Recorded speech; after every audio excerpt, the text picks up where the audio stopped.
Bonjour à tous et à toutes, bienvenue dans les Déconspirateurs, l'émission générique.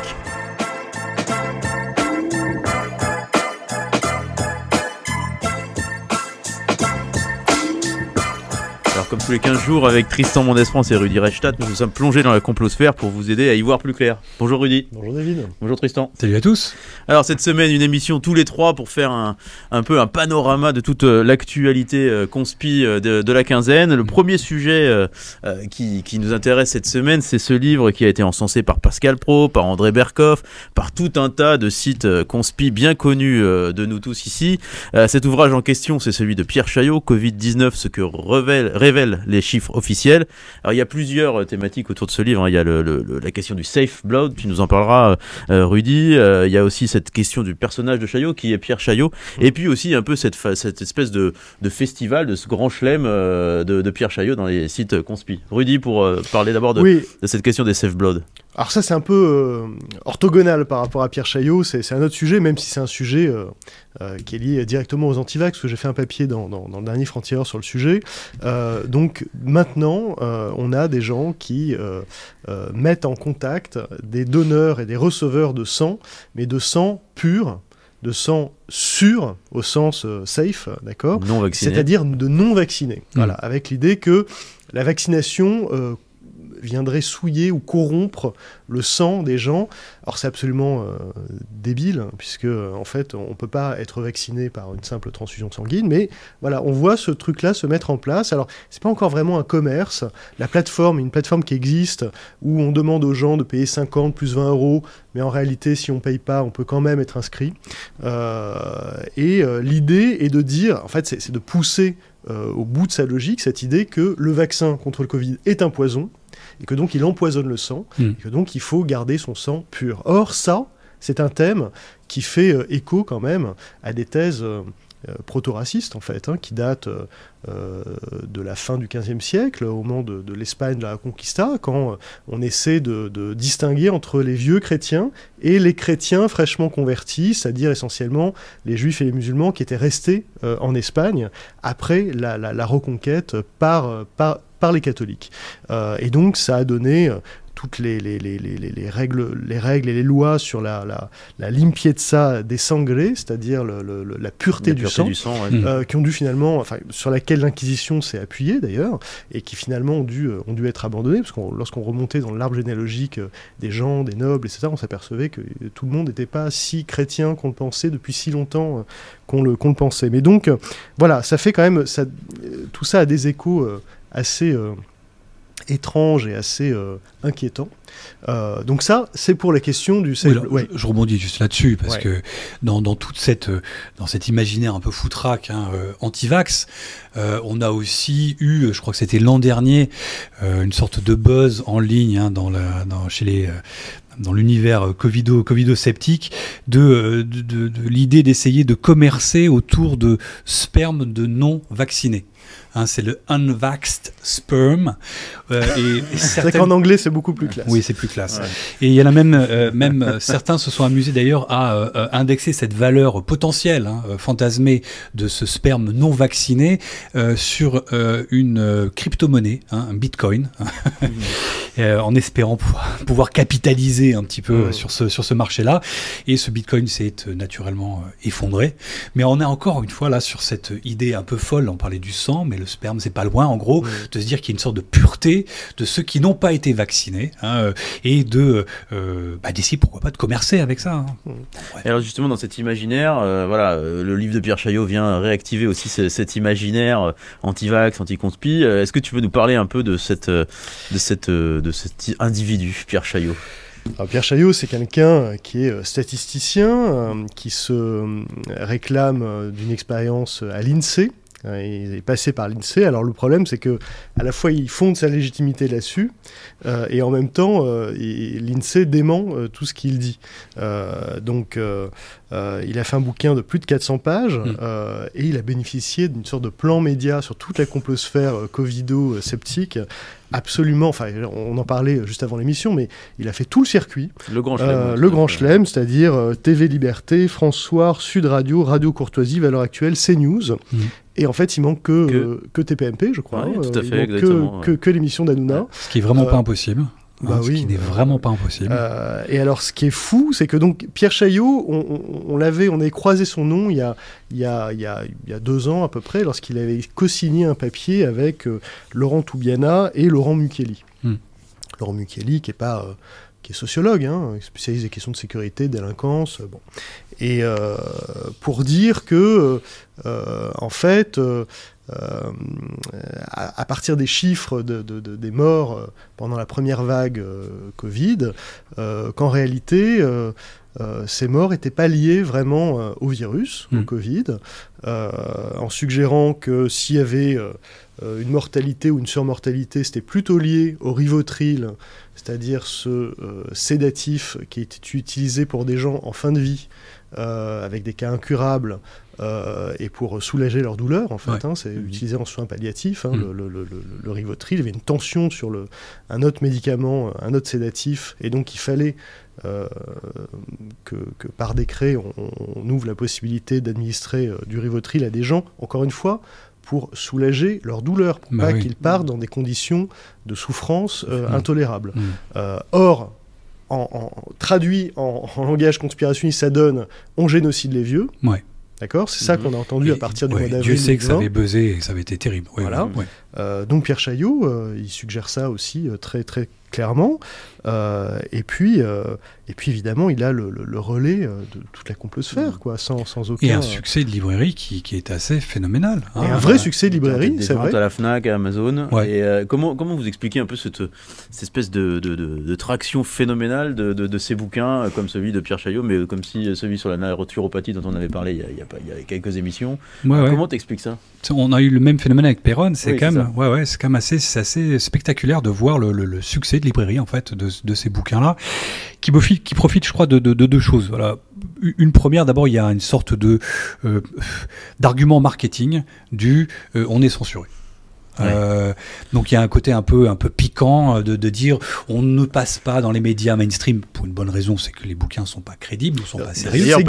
D'ailleurs, c'est le lancement de Pascal Pro sur CNews. C'est le livre dont vous n'entendrez parler nulle part ailleurs. Monsieur Chaillot, vous n'irez pas chez Anne-Elisabeth Lemoine dans cet à vous. Voilà, donc c'est exactement cet argument. Tout en étant chez Pro, ce qui est quand même assez génial. Mais donc ça, c'est un argument marketing qui est assez, une sorte de victimisation, qui est un packaging marketing qui est déjà assez efficace, de dire voilà, on est si on veut me bâillonner, c'est que j'ai une vérité forcément croustillante à révéler. Donc ça ajoute en gros au caractère attirant de l'ouvrage. Donc bref, donc il y a tout ce marketing un peu victimaire qui, je crois, marche pas mal.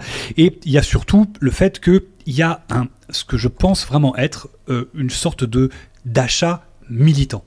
Il y a une base militante d'achat de ces bouquins, que ce soit pour Perron ou lui ou d'autres. Il y a un vrai pool de gens qui sont pas simplement intéressés par le bouquin, mais qui vont l'acheter, encore une fois, parce qu'il y a un engagement idéologique derrière extrêmement fort. Il y a presque un political statement. Je veux exprimer le fait de mon mécontentement par rapport à ce système de bien-pensance, de politiquement correct. Donc j'achète ce livre en plus pour soutenir quelqu'un. Je suis pas certain. C'est un achat identitaire. Identitaire, oui, clairement. Et je pense pas d'ailleurs que tous vont se taper les 450 pages du bouquin de Chaillot.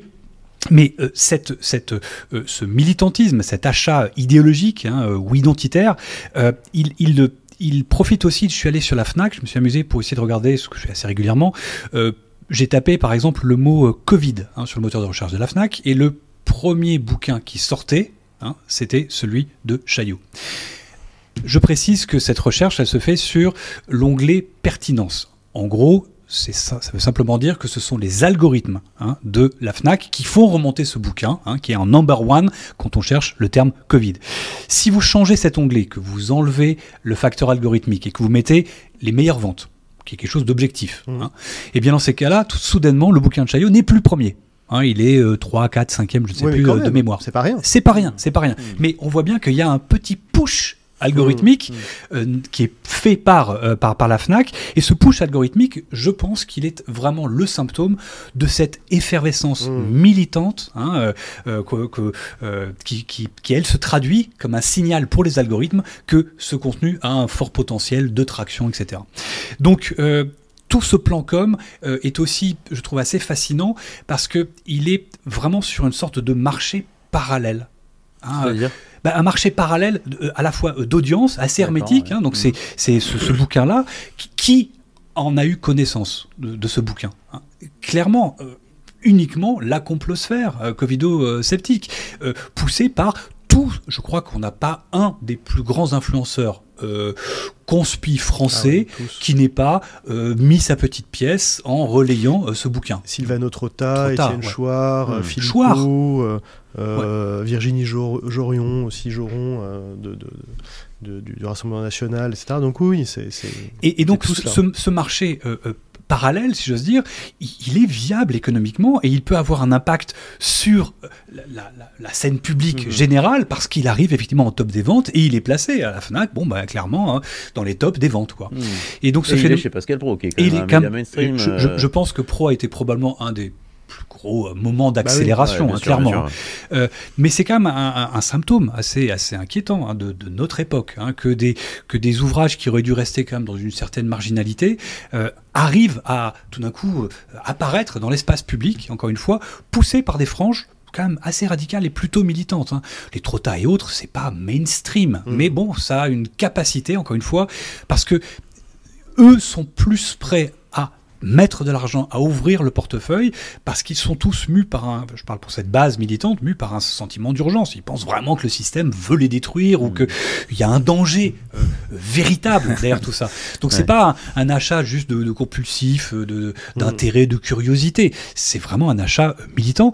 Et je note aussi l'empreinte politique. On parlait de Joron, de Philippot. On a un tropisme d'extrême droite assez clairement prononcé. Et la même chose, encore une fois, avec Péronne.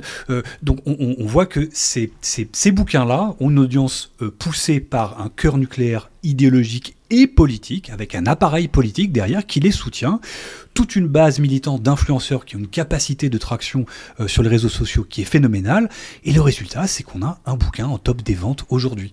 Ce qui est fou. Enfin, bref. Donc c'est assez déroutant, un peu inquiétant, et je crois que c'est un peu l'état de l'infosphère, telle qu'elle est travaillée aujourd'hui par ces franges marginales, mais militantes. Et alors justement, tu parlais de ces franges marginales militantes qui, pour l'instant, se contentent d'acheter des livres et finalement de militer en ligne au travers leur théorie conspirationniste. Mais le complotisme, on l'a souvent dit ici, c'est pas seulement justement cette bulle numérique ou l'achat de bouquins sur Internet ou de pastilles, ainsi de suite. C'est aussi des actions violentes dans la réalité. C'est le deuxième sujet dont on voulait parler cette semaine, parce que Christophe Chalençon a été condamné à 8 mois de prison ferme pour plusieurs vidéos dans lesquelles il appelait à couper les doigts des journalistes ou alors à abattre Emmanuel Macron ou Jacques journaliste Attali, en particulier. Ou à abattre Macron ou Jacques Attali. Il a reçu le soutien évidemment de Olive, une figure conspirationniste qui a son rond de serviette chez Cyril Hanouna. Voilà, sur cette condamnation de Chalençon et sur finalement ces actes de violence qui sont peut-être de plus en plus nombreux issus des sphères complotistes. Alors là, on n'est pas encore dans la violence physique, mais on est dans une violence verbale incroyable lorsqu'on l'écoute. Enfin, c'est vraiment c'est pogromiste. Non, ça n'appelle au meurtre, ça appelle à la tuerie, au massacre. C'est ça. Il a appelé à nous pendre quand même, à nous personnellement, sur la base de nos photos. Donc non, c'est quelqu'un qui veut vraiment en découdre et qui n'a pas peur d'aller en prison. Je crois même qu'il a dit allez-y, envoyez-moi en prison, etc. Enfin, et alors oui, je veux dire quand même. Les mots souvent précèdent les actes dans l'histoire, on l'a vu. Donc là, il y a une violence verbale complètement désinhibée qui doit nous alerter.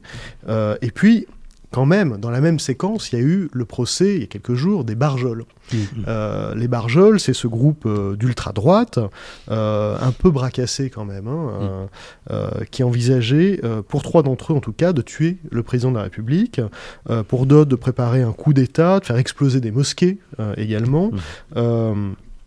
Et donc en janvier, leur procès s'est ouvert, et on en avait un parmi eux qui était certain, par exemple, que Emmanuel Macron participait à des scènes satanistes, qu'il était possédé, voilà, qui sont quand même des choses qu'on retrouve, par exemple, chez quelqu'un comme Christine Boutin, qui est persuadé, qu'il a dit à plusieurs reprises, qu'Emmanuel Macron rend un culte au diable.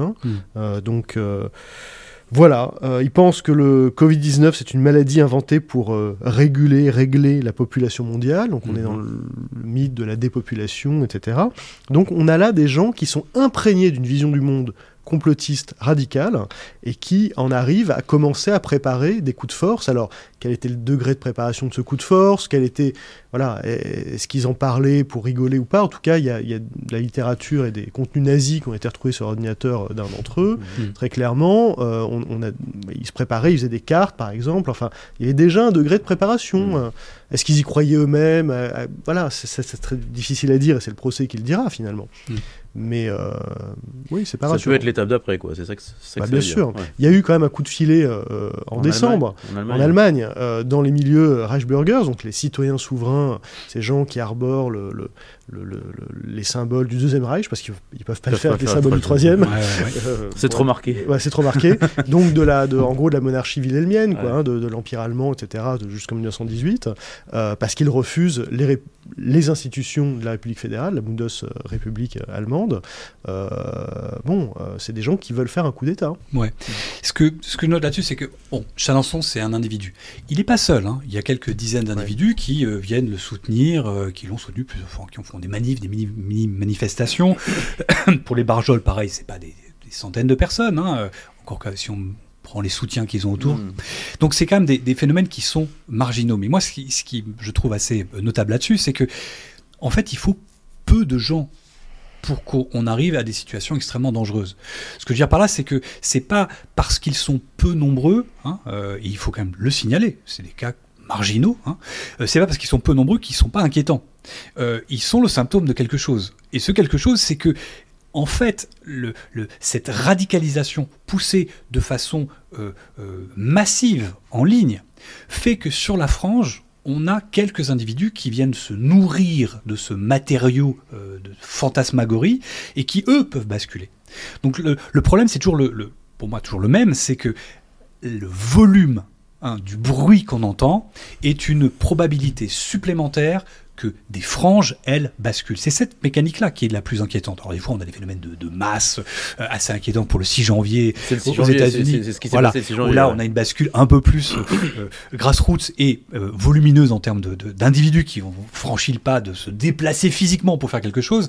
Mais là, en tout cas pour les groupuscules qui, eux, sont assez inquiétants, comme Chalencon ou les Barjols, encore une fois, pour moi, ils sont le symptôme de ce bruit massif. Et sur les franges, on voit apparaître ces petites irruptions qui, elles, m'inquiètent beaucoup, parce qu'il suffit de quelques individus, encore une fois, bien organisés, et des fois il suffit d'un seul pour commettre l'irréparable. Donc on en est là encore aujourd'hui, puis on a aussi toujours cette petite musique séditieuse. Hein, on a cette idée dans ces mouvances-là, malgré tout, hein, de vouloir renverser pas seulement la table, le gouvernement, le système, et avec une sorte de passion refoulée sans le dire, ou d'impensé qui est une sorte d'excitation pour la dictature, une sorte d'envie, hein, de basculer dans un régime violent et autoritaire. Et c'est assez systématique pour tous ces groupes-là. On n'a pas d'autres mouvances qui portent d'autres idéologies que celle-là, quoi, hein, en gros. Hein. Et tout ça pétrit, ce qui est toujours fascinant, encore une fois, d'une sorte un discours un peu mainstream qui évoque tous les passages obligés de la conspiration. Donc on a l'impression qu'il faut remplir le bingo dans ces programmes-là. Tout ça va d'antivax au Covid, en passant par toutes les choses foutraques. On a l'impression que c'est presque un passage oublié, qu'il faut qu'il y ait dans ce projet pseudo-programmatique, en tout cas, toutes les figures conspi traditionnelles. Ça va de l'antisémitisme le plus radical, classique, qui se nourrit de référentiels historiques lointains, à un picorage actuel, encore une fois. Ça va encore une fois des discours anti-vaccins ou des fantasmagories folles autour du Covid. Pro-Kremlin. Et pro-Kremlin, évidemment. Donc il y a vraiment un jeu de cartes que s'applique à adopter, j'allais dire, presque toutes ces mouvances-là, où on pourrait être presque sûr à chaque fois qu'il va y avoir effectivement le tropisme pro-Kremlin, le tropisme Covid, le tropisme probablement aussi antisémitisme. Donc c'est un sorte de pack, hein, qui est vendu ou qui est agrégé en tout cas par ces mouvances. Plus elles sont radicales, plus on est presque certain qu'elles vont avoir ces différents référentiels ou ces différentes références dans leur bagage idéologique. Alors l'autre référence qu'elles ont peut-être, c'est l'ARP, hein, c'est la question que se sont posées les conspis cette semaine. Le tremblement de terre est-il un phénomène naturel? Et pour eux, évidemment, la réponse est non. le séisme turc qui a eu lieu la semaine dernière a été l'objet d'une fantasmagorie conspi assez hallucinante autour de l'ARP, cet programme de recherche américain qui est basé en Alaska, qui est un programme de recherche sur la ionosphère. Ionosphère. Alors Rudy, est-ce que tu peux nous expliquer ce que c'est que l'ARP déjà, premièrement? C'est une station de recherche, comme tu viens de le dire, et il y en a une dizaine dans le monde. Elles ne sont pas toutes américaines, loin de là. Simplement, celle-ci, elle est américaine. Donc, elle a une autre spécificité, c'est qu'elle est apparue dans les années 90, et elle était sous la double tutelle de l'université et de l'US Air Force. C'est plus le cas depuis une dizaine d'années. Ça a fermé d'abord ARP en 2013, ensuite ça a été complètement transféré aux autorités civiles de l'université. Je crois, c'est basé à Gakona, en Alaska, donc c'est l'université d'Alaska. Donc voilà, on est très très haut, pas loin quand même du pôle Nord, de l'Arctique, etc., enfin, à côté du Canada. Et voilà, donc il n'y a pas grand-chose à dire, sinon que ça suscite des fantasmes depuis les années 90, de la part de la complosphère américaine d'abord, européenne ensuite et mondiale. Quand il y a eu en 2004 le tsunami, on a des gens, de mémoire Jean-Pierre Petit, ici en France, astrophysicien UFO complotiste, qui expliquait que c'était ARP qui était là, parce que ARP est réputé n'être pas seulement une station de recherche, mais en réalité une arme secrète, capable de provoquer des séismes, des tsunamis, etc. Et l'argument principal des conspis sur ce sujet, c'est que sur les vidéos du tremblement de terre en Turquie, on verrait des éclairs qui du coup seraient la marque de l'ARP, voilà. de cette intervention. Là on est en plein fantasme. Il y a eu un tremblement de terre effroyable en 2010 en Haïti. On avait à l'époque les médias vénézuéliens, à l'époque de Chavez, qui expliquaient tout ça est un complot américain. En 2011, il y a eu Fukushima au Japon, et de nouveau, on a réactivé cette idée-là. Nous, Conspiracy Watch, on était un des premiers médias francophones à faire une enquête sur l'empreinte complotiste de ce mythe autour de ARP. Donc c'était en 2011, donc il y a plus de 10 ans maintenant. Et c'est fascinant de voir comment il y a des idées zombies comme ça qui réapparaissent. On pensait qu'elles étaient mortes et puis ça revient. Voilà. Oui, il y a une vraie pérennité. Une vraie traction, c'est ça que tu nous disais avant l'émission, Tristan, il y a une vraie traction autour de ARP et de cet événement turc. Oui, après, ce qui est fascinant, c'est tous les argumentaires qui viennent s'agréger autour de ça. Il n'y a pas à chacun son ARP, pour les raisons qui seraient derrière, chacun il projette ce qu'il veut, quoi. On a eu des argumentaires complètement fous, en disant que c'était pour punir la Turquie sur des positions qui n'auraient été pas assez pro-OTAN. On aurait eu... bref, il y a un complot, que c'était Israël qui avait fait ça. Ça peut être un peu Israël. Chacun y projette, en gros, ses propres biais. Et... bon, moi, dès que j'ai entendu parler effectivement de ce séisme, je suis directement activé mes petits outils statistiques en ligne et c'était évident, mais bon, je voulais le voir simplement.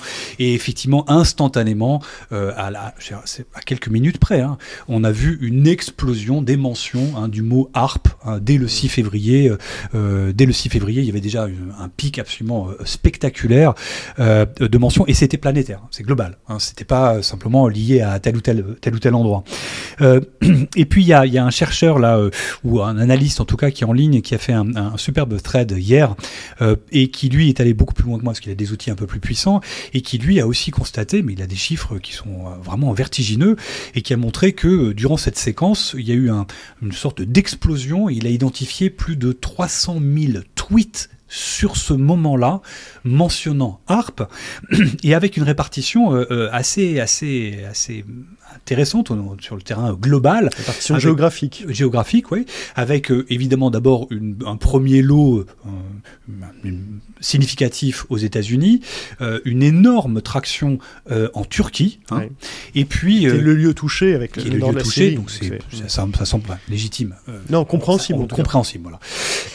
Pas tout à fait légitime. Et puis, on a tout le reste de la planète, et la France, qui est assez bien représentée aussi.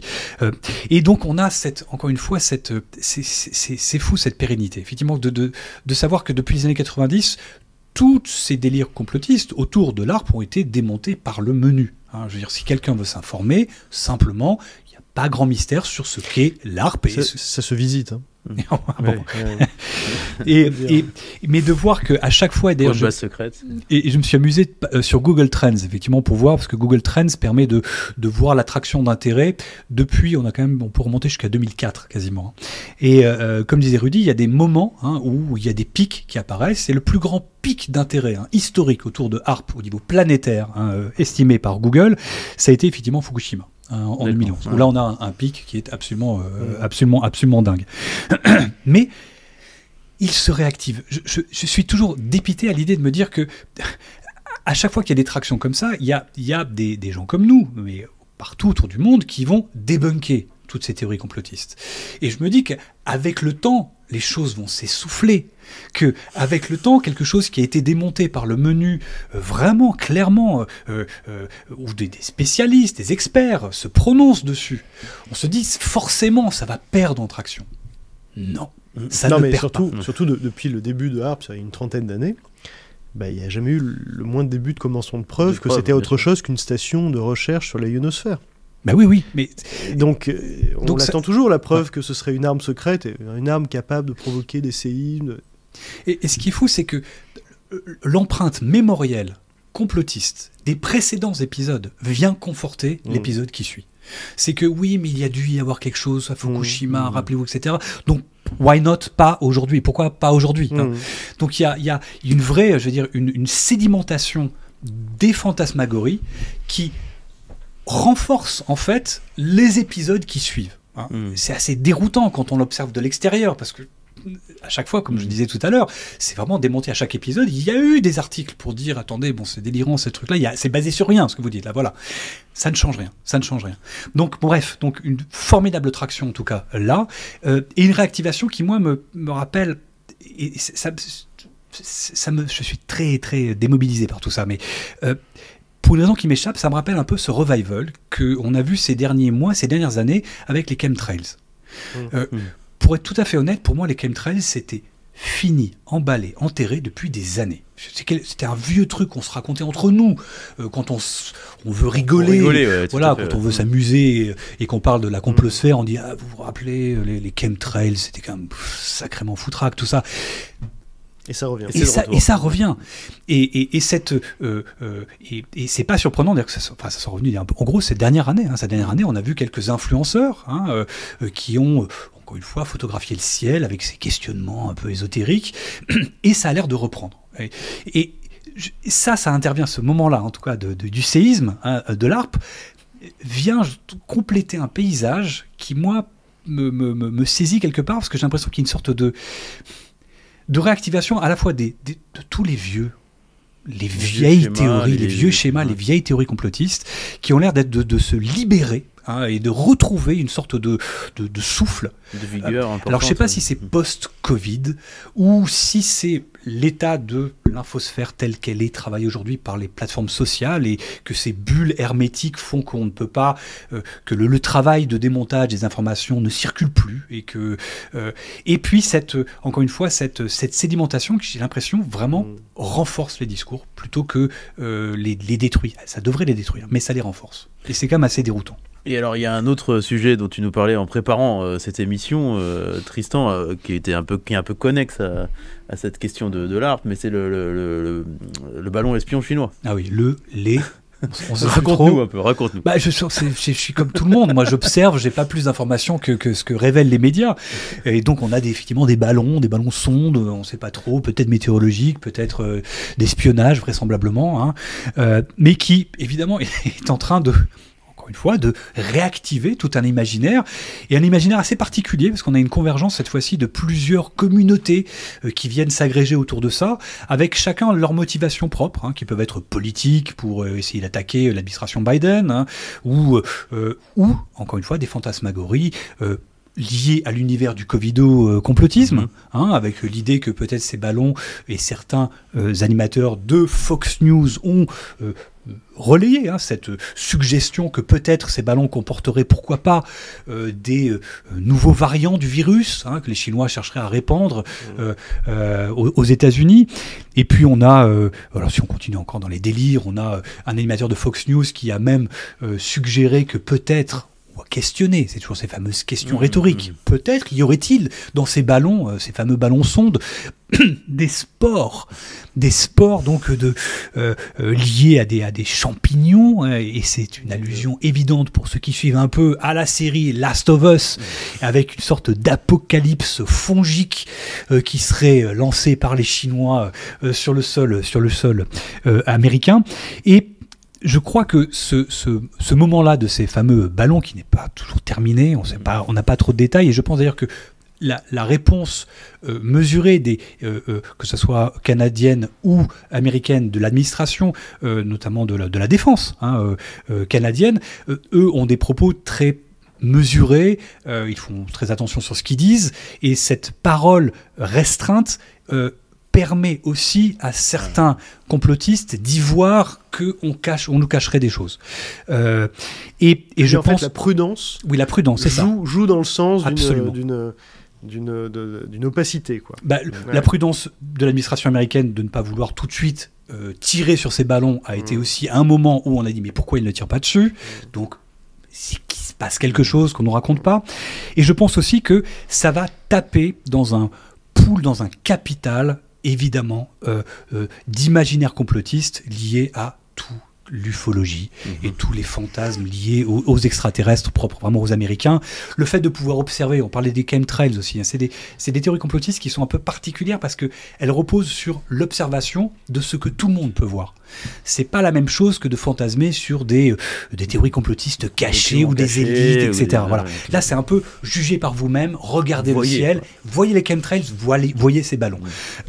Et ça tape évidemment dans tout cet univers, en tout cas de fantasmagorie lié aux aliens, aux complexes militaro-industriels qui nous cacheraient des choses à la Roswell. Si je parle de Roswell, c'est pas pour rien, c'est que on a notamment Ron Watkins, qui est peut-être celui qui serait d'ailleurs le fameux Q des QAnon, qui lui n'a pas arrêté de tweeter durant cette séquence, jusqu'à hier soir, en faisant des clins d'œil, en rappelant l'épisode Roswell, en parlant effectivement d'OVNI, de UFO, mais en se demandant si ça viendrait pas d'ailleurs. Il lance des appels à témoignages pour que si vous avez des informations sur des choses que l'administration américaine militaire vous cacherait, eh bien livrez-les-moi. Et d'ailleurs Ron Watkins qui avait lancé l'an dernier, je le rappelle, Alien Leaks, qui était une sorte de Wikileaks sur les questions des aliens. Et donc c'est ce même individu qui aujourd'hui est en train de faire feu de tout bois autour de cette séquence de ces fameux ballons dont on ne sait toujours pas très très bien s'il y en a, combien il y en a, où est-ce qu'ils sont et quel est leur objectif pour l'instant. Alors, quatrième sujet cette semaine, c'est quand le conspirationnisme gagne des journalistes et des journalistes chevronnés, puisque cette fois-ci c'est Seymour Hersh, prix Pulitzer en 1970, qui a été concerné, puisqu'il vient de mettre en cause les autorités américaines dans le sabotage de Nord Stream 2, ce gazoduc qui relie l'Allemagne à la Russie, qui a été détruit au mois de septembre dernier, Rudy. Alors, est-ce que tu peux nous parler de cette trajectoire de Seymour Hersh, qui n'est pas à son premier dérapage conspirationniste, alors qu'il a été un des grands journalistes d'investigation américains des années 70, 80 et même 90. Oui, c'est-à-dire qu'en fait, on a le même sujet sur le Pulitzer que sur le Nobel. Et on parle de maladie du Nobel, pour parler de ces gens qui ont le prix Nobel et qui ensuite vrillent complètement. Ouais. Bah, je crois qu'on a la même chose sur le Pulitzer, là, que Hersh en est un bon exemple. C'est un peu comme Luc Montagnier qui délire complètement sur l'homéopathie et le Covid, etc. Bah, on a quelqu'un qui... plutôt que de considérer ce prix Pulitzer qu'il y a en 1970, ça commence à dater, parce qu'il avait révélé un vrai massacre commis par les forces américaines au Vietnam, et bien plutôt que de le voir comme un titre impliquant une plus grande responsabilité, dans ce qu'il fait, dans ses recherches, il le voit comme une sorte de blanc-seing, de brevet, enfin de totem d'immunité. Voilà, je peux dire n'importe quoi puisque j'ai ça. Or, Seymour Hersh, ça fait bien une bonne dizaine d'années, qui produit des choses très contestables. Quelqu'un qui expliquait que l'attaque chimique sur le quartier de la Routa en 2013 à Damas devait être attribué non pas au régime, comme on le sait aujourd'hui, bien notamment grâce à la recherche en open source, mais aux rebelles. Il a réitéré le même type d'accusation et de pseudo-recherche en 2017, au moment du bombardement chimique de Ran Sheikhoun. Il est complètement discrédité, au point que, notamment ce dernier article sur Ran Sheikhoun, il n'avait pas été pris d'ailleurs par le journal américain où il publiait habituellement.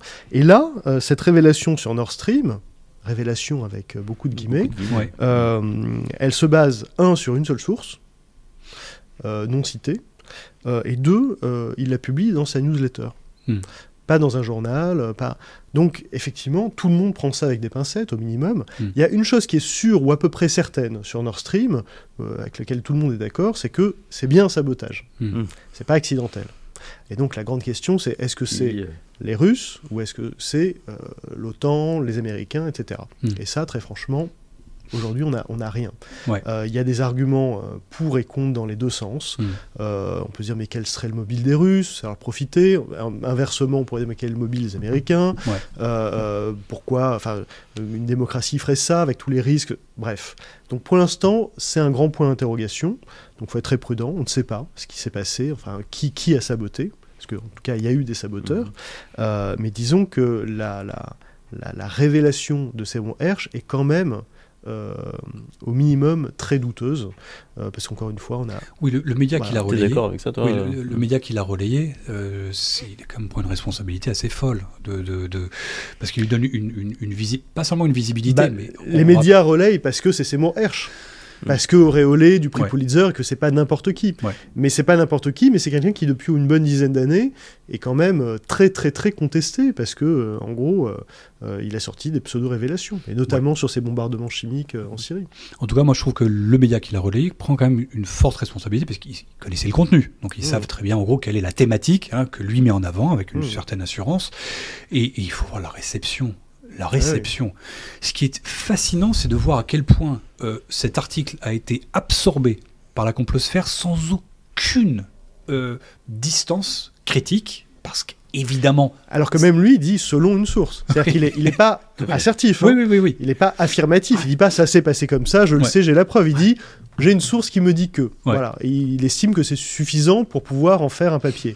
Une source, c'est pas beaucoup en journalisme. Non, justement. Et ça suffit en tout cas pour la complosphère de nous partager incessamment, à toi ou moi, sur Twitter, regarder cet article. Alors, c'est la preuve ultime que... C'est la preuve. J'en ai même entendu certains dire que cet article était un rapport.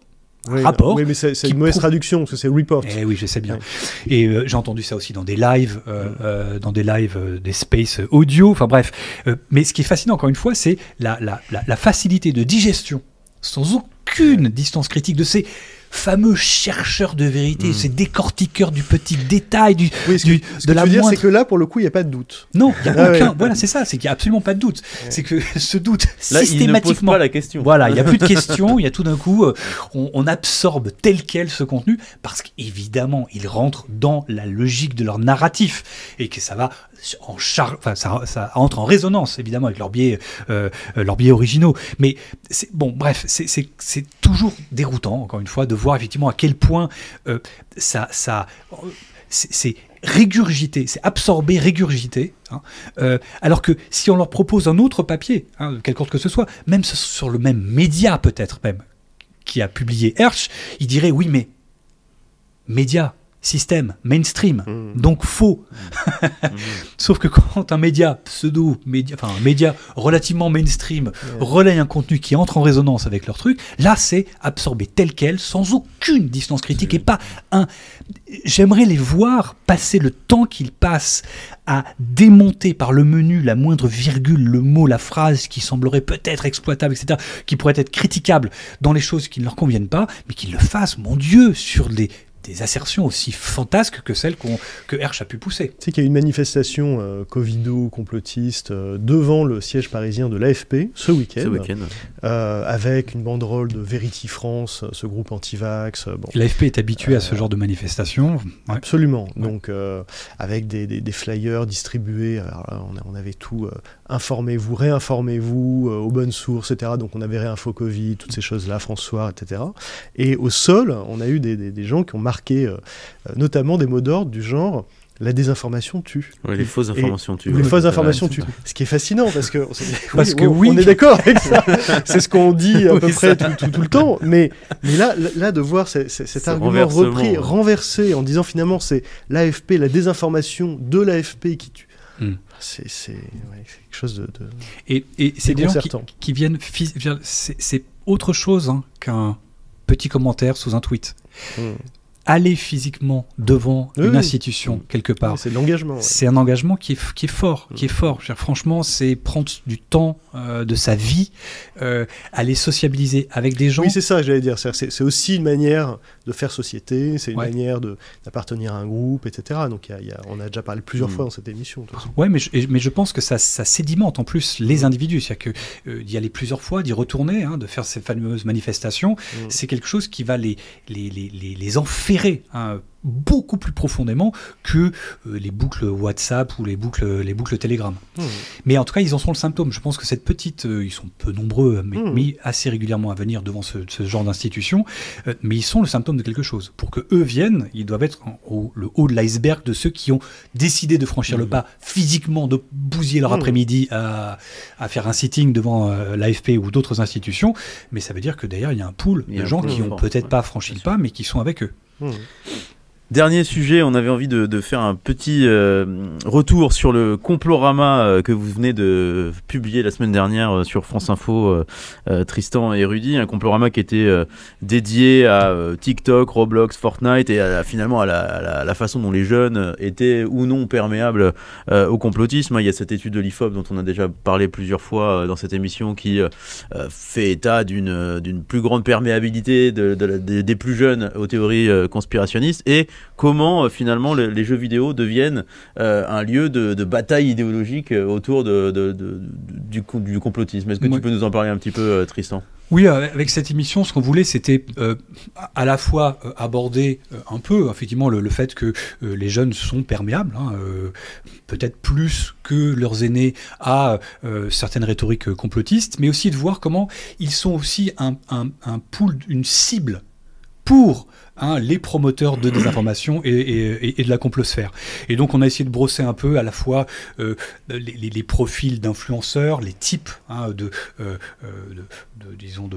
référentiels auxquels ils cherchaient à amener à eux une partie de cette audience des jeunes, et puis de voir donc à la fois donc ils pouvaient aller, on a des mouvances à la fois d'extrême droite radicale à des influenceurs de covido-sceptiques qui vont aller sur TikTok pour essayer d'acclimater au plus tôt des jeunes, encore une fois, à une suspicion par rapport aux paroles d'expertise. Une forme d'atmosphère du discours, c'est ça? C'est un peu ça l'idée? Oui, à la fois, et puis aussi les acclimater, leur donner aussi des outils intellectuels pour pouvoir, disons, quand on parle de l'alt-right américaine, de leur donner des référentiels pour qu'eux deviennent à terme réceptifs quand ils seront en âge de, pourquoi pas voter, ou de militer idéologiquement, de les rejoindre. Et puis, on a aussi évoqué effectivement l'univers des jeux, qui est souvent peu mentionné, mais qui est aussi un espace où des influenceurs ou des gens qui cherchent à à s'adresser aux plus jeunes générations vont aller les chercher des fois sur des plateformes pour des très jeunes comme Roblox, hein, qui peuvent être utilisés par des gosses de 5-6 ans, quoi, hein. Évidemment, il y a du Fortnite et d'autres plateformes encore qui sont à la fois des lieux de sociabilisation parce qu'on chatte, on parle, on fait des lives audio quand on game, etc. On joue ensemble. Et en plus, il y a une sorte de confraternité où on s'amuse, on joue. Bref, il y a un vrai lien, hein, qui se fait là-dessus. Et donc, c'est des espaces, évidemment, sur lesquels, si on veut travailler idéologiquement, hein, des jeunes qui ne sont pas encore tout à fait, qui sont encore assez souples idéologiquement, bon, bah, c'est évidemment un endroit où on peut le faire. Et moi, j'ai une question là-dessus. Est-ce que tu penses que finalement, des gens comme nous, entre guillemets, devraient aller aussi sur ces réseaux-là pour faire le contre-discours? Ou est-ce que c'est trop tôt? Enfin voilà, comment tu vois les choses? Idéalement, quand on parle de Roblox, ça ne devrait pas être un enjeu de bataille idéologique. On est d'accord. Ça devrait être un endroit où les jeunes s'amusent, créent leur petit monde. Mais ce qui est fascinant, c'est que il y a un foisonnement créatif qui est vraiment assez déroutant quand on ne connaît pas Roblox, où beaucoup d'individus peuvent créer des univers. Et dans ces univers-là, évidemment, tout dépend l'imaginaire qu'on va y pousser. Donc on a certains qui vont faire des clins d'œil à la Grèce antique, mais avec des valeurs un peu masculinistes, etc. Ou avec cette idée que de la force politique, de la puissance. Il faut que tu dises que parfois ça prend des aspects complètement mortifères. Ah oui. Avec sur fond de guerre en Ukraine, etc., ou de Seconde Guerre mondiale, où on rejoue la Seconde Guerre mondiale, où c'est les nazis qui gagnent, etc. Enfin, il y a ça quand même aussi. Et puis il y avait ce dernier exemple, hein, qui avait été trouvé par un jeune analyste, je crois, dont j'ai oublié le nom, mais qui avait trouvé un individu de 16 ans, russe, qui streamait en direct un jeu en ligne, qui est une adaptation d'un jeu sur la Seconde Guerre mondiale, mais qu'il a adapté au théâtre de l'Ukraine, et qui est émet directement d'un centre du Wagner Center à Saint-Pétersbourg, le centre de Prigogine, quoi, qui est le centre de Prigogine, et qui fait évidemment partie, hein, de cette guerre de propagande et de désinformation qui s'adresse aux plus jeunes. Encore une fois, ces franges les plus radicales, les extrémistes, ces influenceurs, eux, ont les codes, ou trouvent les moyens de s'adresser à ces jeunes populations, alors que nous, les gens normaux, eux, ne font pas cette démarche, hein, d'aller chercher avec les dents cette audience pour essayer de au plus tôt, encore une fois, les acclimater au travers idéologique qu'on cherche à leur insuffler, quoi. L'autre chose dont on voulait vous parler aujourd'hui, c'était ce numéro spécial de Charlie Hebdo sur le complotisme, avec personnellement une enquête que j'ai beaucoup aimée sur le marché du complotisme, comme quoi ça rapporte, hein, donc peut-être des fois on se disait qu'il faudrait dire des conneries pour réussir à gagner plus d'argent. Voilà, qu'est-ce que toi, Rudy, je sais que tu donnes un entretien à Laure Dossi dans ce numéro, si tu veux nous en parler. Non, mais c'est un numéro assez chouette. Si on aime bien Charlie Hebdo, on aimera bien ce hors-série. Il y a un édito de Jean-Yves Camus, un autre de Ries, il y a des enquêtes de Lorraine Redaud, de Laure Dossi et d'autres. Et puis tout ça est évidemment illustré par tout un tas de dessins satiriques qu'on aime bien dans Charlie. Donc voilà, allez jeter un coup d'œil à ça. Voilà. Et alors, dernière chose dont on voulait vous parler aujourd'hui, on avait reçu des questions de téléspectateurs, enfin ou de youtubeurs sur la chaîne Conspiracy Watch, et notamment une question à laquelle on va essayer de répondre aujourd'hui. Quelles sont les théories du complot francophone qui auraient été ensuite reprises par des conspirationnistes américains ou ailleurs? Est-ce que vous avez une idée, l'un et l'autre, Tristan et Rudy? Le premier exemple qui me vient à l'esprit, c'est pas tant une théorie du complot, mais un argumentaire complotiste, des arguments complotistes. Et je pense à Thierry Messant sur le 11 septembre. Oui, forcément. Thierry Messant est le premier auteur à dire aucun avion ne s'est écrasé sur le Pentagone le 11 septembre 2001. C'est inepte, mais en tout cas c'est lui qui le formalise, qui vend des livres avec ça, qui est le premier à le dire, voilà, et à produire cet argumentaire qui sera repris ensuite. Mais l'idée que le 11 septembre est un attentat sous faux drapeau ou un coup d'État, etc., elle est antérieure. Oui, elle préexiste. Elle préexiste à ça. Parce que lui-même se nourrissait de ce qu'il avait trouvé d'ailleurs en ligne, hein, pour faire son bouquin. Oui, il n'a pas mis un pied aux États-Unis. Mais en tout cas, il a effectivement packagé le truc, et puis il a fait un best-seller planétaire avec son bouquin. Absolument. Donc on peut être entre guillemets au point qu'il était considéré par le département d'État américain dans les années 2005-2006 comme l'une des principales sources de désinformation anti-américaine au monde. Je me rappelle de ça. Donc c'est pas du tout négligeable. Après, j'ai pas vraiment d'autres exemples où des Français ou un événement en France aurait... Alors, en préparant cette émission, on parlait de l'hydroxychloroquine et du professeur Raoult, mais... Moi, effectivement, j'ai l'impression que Raoult a été un gros promoteur à l'international, et c'est franco-français, de l'hydroxychloroquine, du discours, même si il y a eu évidemment des promoteurs de l'hydroxychloroquine aux États-Unis et ailleurs dans le monde, hein, mais je pense que Tristan, c'est resté un débat ou en tout cas une controverse très franco-française, parce que il y a eu le relais très rapidement de Donald Trump aux États-Unis sur la chloroquine, avec, je me rappelle, un type qui s'était intoxiqué à la chloroquine parce qu'il avait bu du chlore pour se défendre contre le Covid, mais après ça s'est arrêté très vite, et ça il n'y a pas eu l'empreinte qu'il y a eu en France pendant des mois et jusqu'à aujourd'hui d'une certaine manière, non seulement dans d'autres pays d'Europe où c'était un non-sujet, mais également aux États-Unis ou ailleurs. Donc oui, quand on en est parlé au départ ailleurs, mais après je crois que c'est resté quelque chose de très hexagonal, quoi. Mais on reste de toute façon, je pense, sur, c'est ce que je dis assez régulièrement, on est sur un marché global de la désinformation. Donc il y a forcément des choses qui émule dans un pays et qui va basculer sur le marché global et être traduit, ressassé. Alors nous, on est quand même assez marginal au niveau planétaire, donc on a l'empreinte qu'on a parce qu'on est 60-70 millions de Français, donc on est forcément moins producteur, hein. On a été le récepteur évidemment de la mouvance QAnon qui a été francisée par les Canadiens francophones. Bon, là on l'a reçu, mais je pense qu'on est des producteurs au même titre que n'importe quelle autre mouvance. En Italie, on avait les VV. Bon, alors, est-ce que ça n'a pas devenu un phénomène planétaire? Mais bon, ça a quand même eu des résonances. Ça a essaimé un peu. Ça a un peu essaimé en Europe et ailleurs. Donc je pense qu'on est sur le marché global des producteurs à la hauteur de notre taille. Mais voilà, donc je pense que c'est une question de volume, hein, pour l'instant. Mais voilà. Eh bien, merci à tous les deux. Merci d'avoir suivi cette émission. N'hésitez pas à nous poser d'autres questions auxquelles nous répondrons dans les prochaines semaines. Cette émission a été préparée par Victor Motin et réalisée par Martin Béraud. Quant à moi, je vous dis à dans 15 jours. Salut. Salut.